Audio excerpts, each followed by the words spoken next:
i7 ગુજરાતનો અવાજ। નમસ્કાર દર્શક મિત્રો, i7 ન્યૂઝ ગુજરાતીની સાથે હું છું આપની સાથે પાયલ બામભણિયા। તો જોઈએ આજના મહત્વના સમાચાર। અરવલ્લી જિલ્લામાં રક્તદાન કેમ્પનું સફળ આયોજન કરાયું। અરવલ્લી જિલ્લામાં ભારતના 79માં સ્વતંત્રતા દિવસની ઉજવણીના ભાગરૂપે અને ઓપરેશન સિંદૂરની ભવ્ય સફળતાને ગર્વ સાથે બિરદાવવા માટે જિલ્લાના તમામ તાલુકામાં આજે રક્તદાન કેમ્પનું આયોજન કરવામાં આવ્યું। આ કેમ્પનું ઉદ્ઘાટન જિલ્લા કલેક્ટર શ્રી પ્રશિષ્ટ પારીખના હસ્તે કરવામાં આવ્યું, જેમાં જિલ્લા વિકાસ અધિકારી શ્રી, નિવાસી અધિકારી શ્રી, મોડાસાના પ્રાંત અધિકારી શ્રી, આરોગ્ય અધિકારી શ્રી, માહિતી વિભાગ સહિત અનેક અધિકારીઓ અને કર્મચારીઓએ મોટી સંખ્યામાં ભાગ લઈ રક્તદાન કર્યું હતું। આ કેમ્પનું આયોજન જિલ્લા વહીવટીતંત્ર અને આરોગ્ય વિભાગના સંયુક્ત ઉપક્રમે કરવામાં આવ્યું હતું।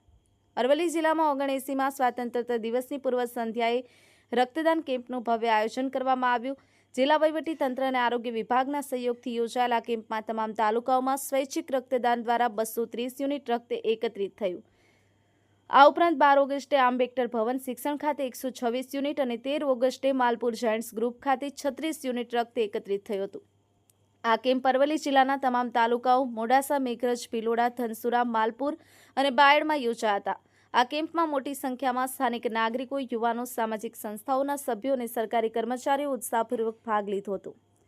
આ કેમ્પમાં આરોગ્ય વિભાગ દ્વારા રક્ત પ્રક્રિયા સુરક્ષિત અને વ્યવસ્થિત રીતે થાય તે માટે તમામ જરૂરી વ્યવસ્થા કરવામાં આવી હતી। આ પ્રસંગે અધિકારીઓ અને રક્તદાતાઓએ સમાજના તમામ વર્ગોને રક્તદાન જેવા માનવીય કાર્યમાં જોડાવા અપીલ કરી। આ કેમ્પની સફળતા અરવલ્લી જિલ્લાના લોકોના સહકાર અને જાગૃતિનું પ્રતિબિંબ છે। બ્યુરો ચીફ કૌશિક સોની, i7 ન્યૂઝ ગુજરાતી, અરવલ્લી।